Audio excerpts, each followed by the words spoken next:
This is The Backstory with Omobola Stephen. It's a balanced, objective, unbiased and disruptive conversation on government and politics.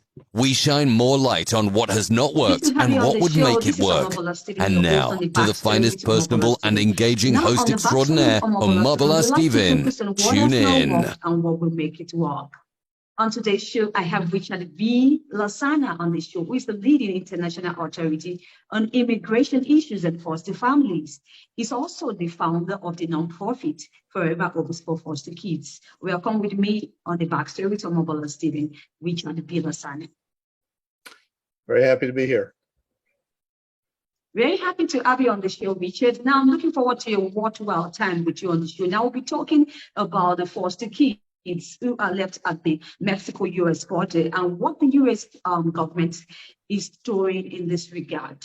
Now, Richard, how does the organization get these foster kids or foster children cases? So it's very unique in that we have cases brought to us. So we don't have foster children in a building. We provide that service to agencies across the United States where, again, they bring us their cases. And the reason they bring cases to us is that often those are children who have family living outside the U.S. in Latin America.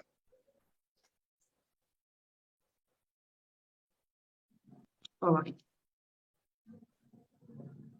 Good to know. Excellent. So once we get these cases, then we go into action, and our job then is to try to find their relatives, because the whole idea, at least in the United States, is a concept called family finding. And this is where the idea was when a child comes into foster care, and they come in for many reasons: sexual, physical abuse, serious neglect, starvation, just inattention, children who are as young as 1 year old who are found wandering the streets in their diaper. These are images that people normally don't think about, maybe, when it comes to the United States, but this is, in fact, some of the worst situations that children find themselves in. And so at that point, agencies, maybe the police or the foster care caseworkers, bring them into the system. And at that point, the idea is if we can find enough relatives, one of them, like an uncle, an aunt, or a grandparent, will step up and say, look, I'll take the child. So the child moves from foster care into what we call kinship care. And I think most people would agree that having a child stay in family, not necessarily with the people who cause this neglect or abuse, we don't want them to be back in that situation. But that doesn't mean that a grandparent won't be very caring and loving and take care of that child. And so that's the concept. But to get there, we have to locate these relatives. And that's where we come in, especially since we're dealing with Latin America and we're dealing with Spanish and Portuguese for Brazil. And in Central America, we may be dealing with several dialects, several indigenous languages. And I'm sure being in Africa, people can appreciate different languages and different dialects and the challenges of communicating properly with people in their language. All right. Now, I understand that this can really pose a lot of challenges in your organization. Now, we're talking about identity crisis, which is very important, right? So I would like to ask you this question. How can you figure out this identity? Now, I understand that it's a really big issue, right? So, but do you think that your organization, right, has the capacity to help in this regard? When it comes to identifying the relatives, it's not so much that we identify someone we don't know about. It's more of locating the people. So most times there is a name that can be provided, the name of a grandparent or the name of an aunt or uncle. Now, we can usually expand that search out. In some countries, it all depends upon how the information is processed. So for instance, in Mexico, we've been in there for 25 years. So we have ways to look more generally. So let's say someone's name is Martinez and they're in a particular city. We can look for more Martinez's to see who might be related to that child. But can we do that in Guatemala? No, that's much more challenging in a place like Guatemala or even a place like Argentina. So everything depends upon the country as far as whether we can identify other relatives or not. Most of the time that information is brought to us.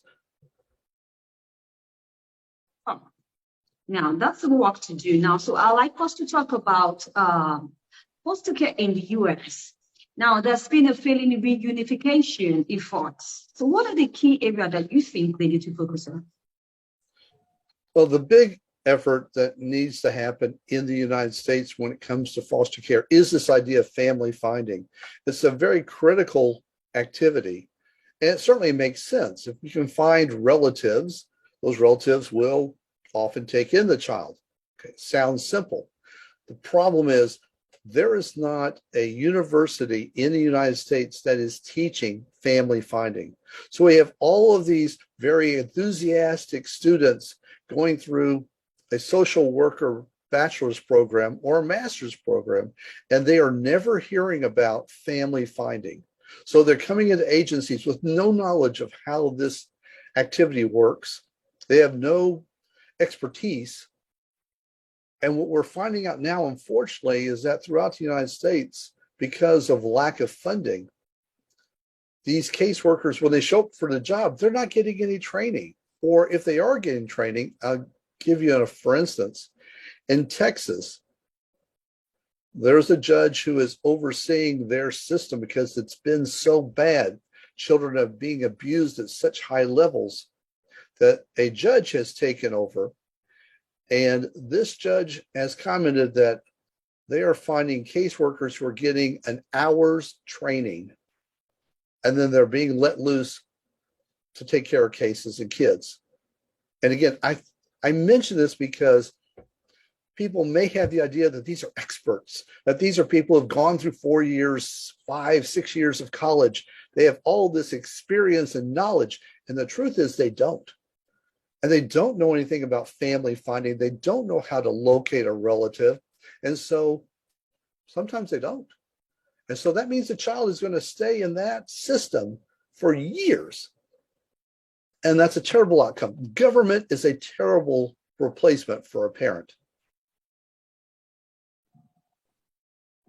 Right. Now, Richard, if these children really can't be able to place their finger on any family, or let's say reunite with their family, now this is really a big issue we're talking about here. So what do you think is going to happen to them in the near future? What will happen to the children if we don't do the family finding? Well, we're seeing it right now. We really are in that situation presently where children are aging out. And that means that they're being forced out. So they turn 18 years old in half of the states here in the U.S. And at 18, they don't get a birthday cake. What they do get is a bag, a plastic bag, a grocery bag, and they get to put their clothes in it. And then they get dropped off someplace. And that's it. That's the end of their support. They have no more money coming in. They may have some money when they walk out the door. They may not have any money. And they're dropped off someplace, and they are now expected to act as adults and to run their lives with no other support. No family support because we didn't do the family finding. So there's nobody there who's even able to offer emotional support. These kids are completely on their own. So what's happening is these kids are ending up being homeless. They're struggling day by day to find food, a safe place to sleep. They are at risk of being attacked, beaten, killed, because they are in very dangerous places because they are out in the open. They have no protection because they have no money.